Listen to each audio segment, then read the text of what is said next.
welcome back to another Insider. We close this month of March that I dedicated to business and to what we should do to run a professional business and be efficient with that. So we close with something that I think sometimes a lot of us forget and end up being a little overlooked and causes trouble. I'm talking about our daily routine. How can we go about our day, making sure everything is in order without jeopardizing our working hours? So let's see and let's talk about daily routine. So let's talk about our daily routine. And I've said this in the beginning of the month. This came about when I encountered a person that I find really good professional, nice, everything, but may have a few issues in regards to running a business. So I decided to talk about this during this month and address all the problems that we all have and possible mistakes that we all do. So today I'm talking about your daily routine. What should be your daily routine, or at least I'm going to share with you what it is, my daily routine. So we always have these three things going on that we always need to keep an eye on because they are the ones that may bring us business. First, your phone. Second, your email, and then your social media platforms. So let's start with your phone.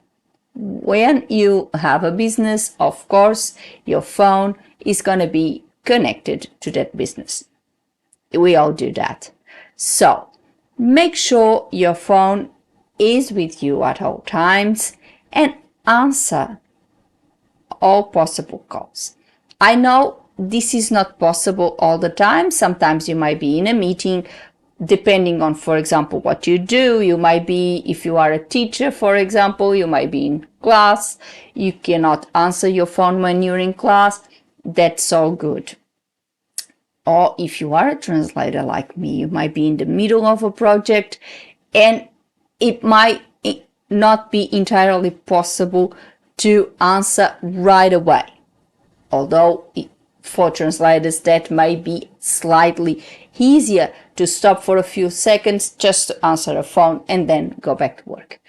But some professions may not allow that. So that's why I say try to answer all the time or as many times as possible. But if you cannot answer a call exactly when it happens, make sure you call back as soon as possible. Ignoring a call or not calling back may lose you clients because the person may be interested in your business, may be interested in hiring you for whatever services you provide or whatever products you sell. And if you don't answer the call, they're just going to say, well, this person is not interested, and they just walk away and look for someone else that might promptly answer their calls or emails and obviously be interested in their business. So this is a very important process because we all busy these days. It's not just one person or two. We all busy these days, one way or another. And it's always important if you have a business, it's always important that you show professionalism and you show that you are there for your clients. If they call you once, twice, 3 times, and it's totally impossible to reach you, then your business is going to suffer because the person, well, sometimes they don't even try the second time. So in this particular situation that I encountered, I tried second time, third time, and I even tried through email, etc. Because I truly like the person. When I first managed to get in contact with them on the phone, that's fine. I tried, I persevered, but I was the exception. This situation was the exception. And I have a total understanding that another client in my situation would have gone for another person that offers the same type of service, and there's plenty on the market for that particular type of business. And that person would have lost a client. So it's important. Of course, and I know that is not possible to address straight away, but as soon as you can, give a call back. Obviously, apologize for not getting them at first, and address the client, help the client. I think that's a good thing. Ignoring the client, it's only gonna work against you, because think about it, not only that client is not obviously gonna do business with you, but they might, and most probably they might talk about you and what happened with other people, and they might just say, oh, don't bother contacting that person, because I was trying to do business with them and I tried to call and they simply don't answer the phone, and it's totally impossible. It's like a blockade, a brick wall, and you can't really reach that person. So they might just, the same way that word of mouth works in your favor, it can also work against you. So it's up to you to do the right thing so that word of mouth work in your favor. Now, email. The same thing that happens with the phone happens with your email. Of course, you're not going to be constantly looking at your email, otherwise you wouldn't be able to work. But what I usually do, and this has been my practice since I started working, is the first thing I do when I get here in the office is to check my emails. I check my email and see what's in there. So first, make sure you have your own domain in your email. We spoke about that throughout the month, and especially when in the first video when we spoke about the hosting, etc., etc., and then in the website. It is very important that your email has your own domain. It shows professionalism. It shows how serious you are about your business, I guess. I know a lot of people use, these free platforms, web emails like Google or Outlook or something like that. I would say it's fine, but, and it's simple. If you have a website, if you already have a domain, you just need to go into your hosting platform, and I truly believe that every hosting platform allows you to create email accounts through them. So you just create email accounts and you just connect your email. I know that working with connecting the email with WSTP and all that sort of arrangement sometimes can be tricky, but it's not impossible. And there's plugins for everything on WordPress. I would suggest that seriously, I wouldn't go any other way with my business if I didn't have my domain and if I didn't have a professional email address that when I answer my clients or when my clients want to contact me, they contact me through updated words. They're not contacting me through Gmail. They're not contacting me through Outlook. They're not contacting me, I don't know, through Hotmail or anything like that. They contacting me through Updated Words, which is my trading name, which is the name of my business. So I think that is one of the most important aspects. Then my routine, I check my emails first thing in the morning. It's the first thing I do when I come here to the office. I just check my email, make sure everything is in order. If there's anything, I answer straight away.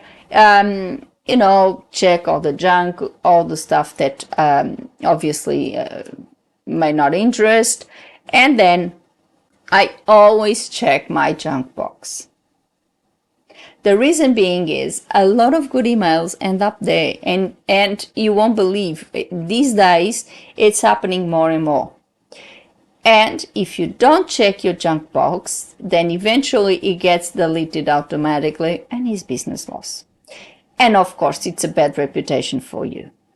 I check my junk box every day, and I empty it every day because I've got all my emails connected to my Outlook platform in my laptop.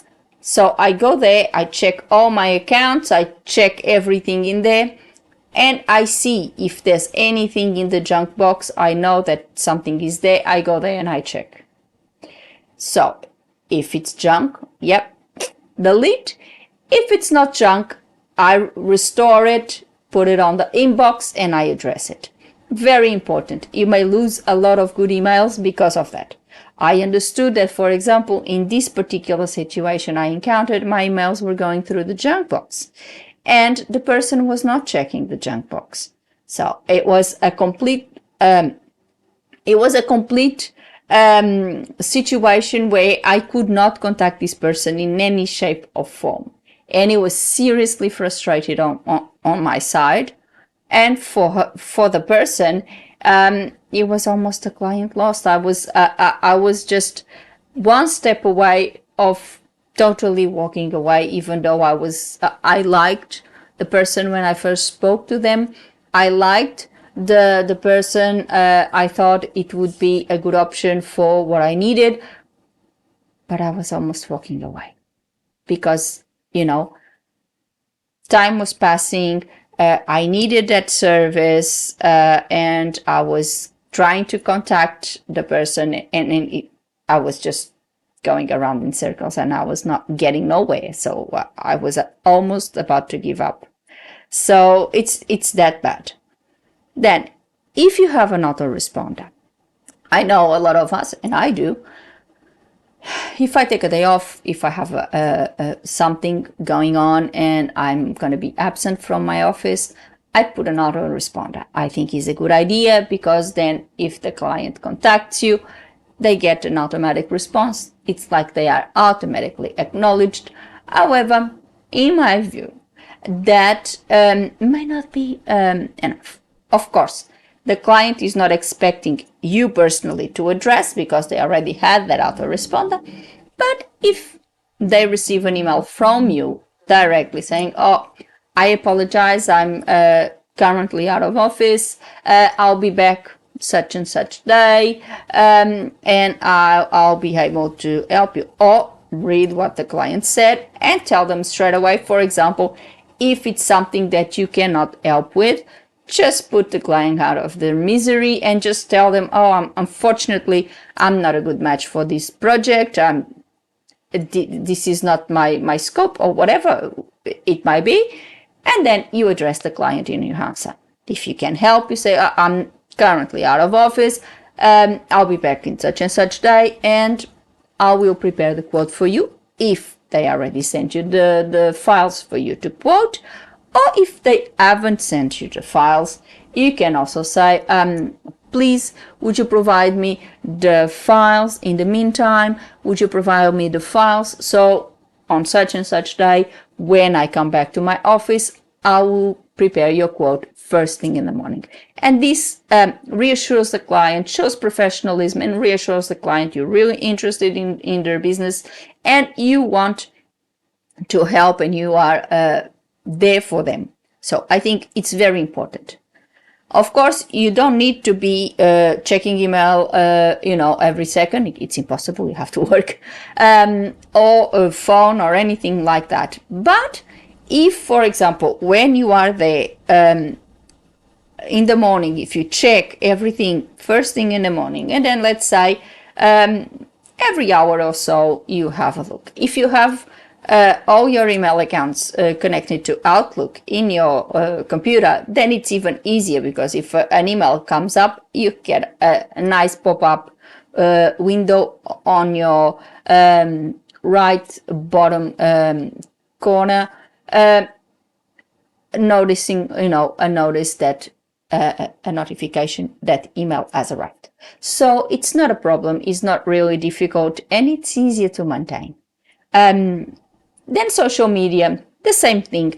When I start my day, when I come to the office, I usually come here, I check email, I check social media, and I see if there's any answers to any posts I have made, or if there's any private messages asking me for anything in regards, for example, to my courses, or anything in regards to my translation business. I check everything, and then I'm assured that everything is in order.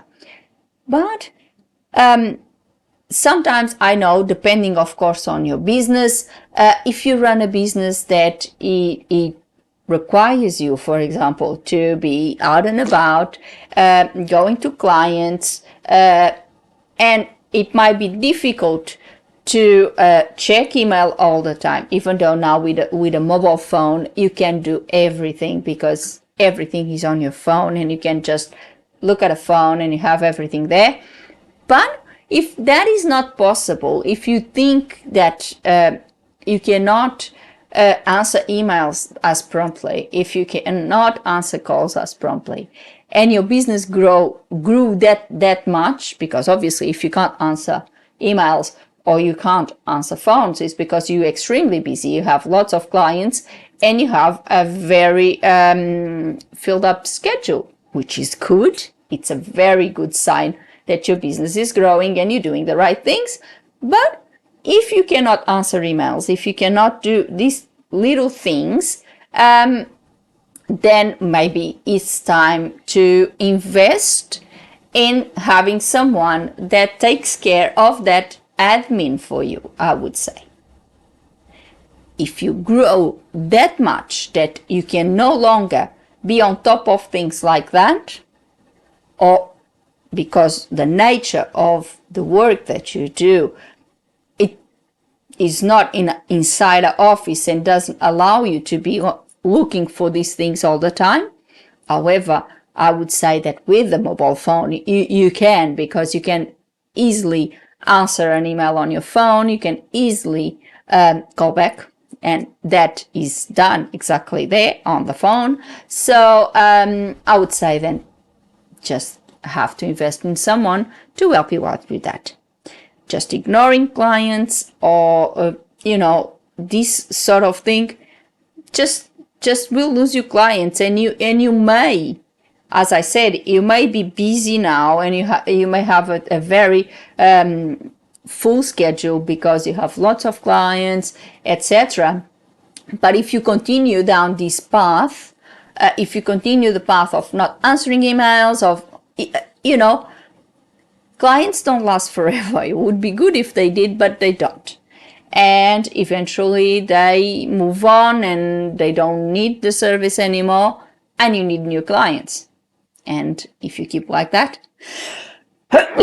I'm deeply sorry. My allergy is just over the top. If you are going to, if you don't,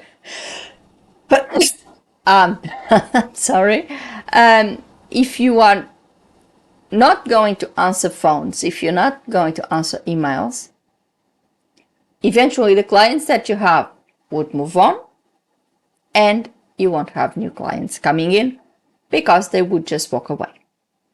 Think about this. It's a very important aspect of business continuity, is that you keep that professional approach to things going all the time.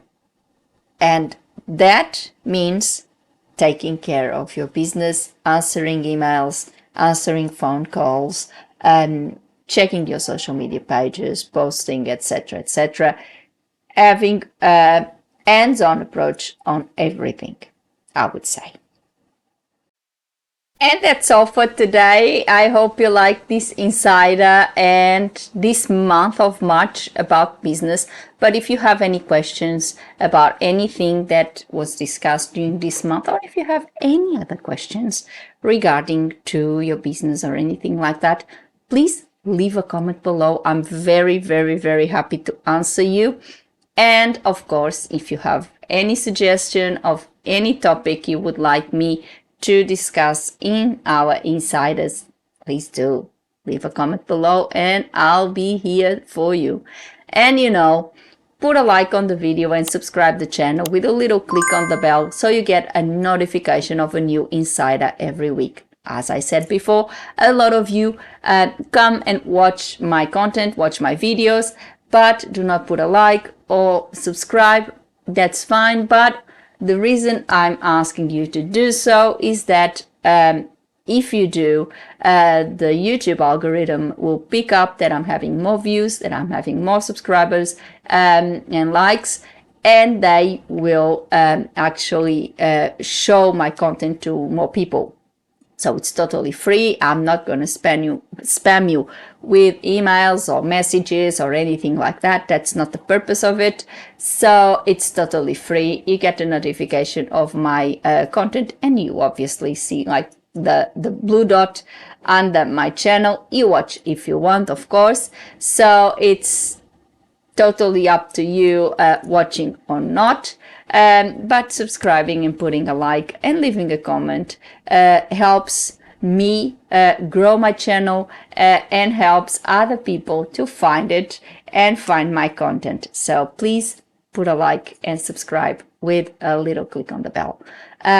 Next week there won't be insider, as you know, when the month ends at middle of a week. I usually don't make content on that week. I do a break, so there'll be a break, but then there will be another month, April, with lots of surprises and more things on the cards. So I'll see you in 2 weeks.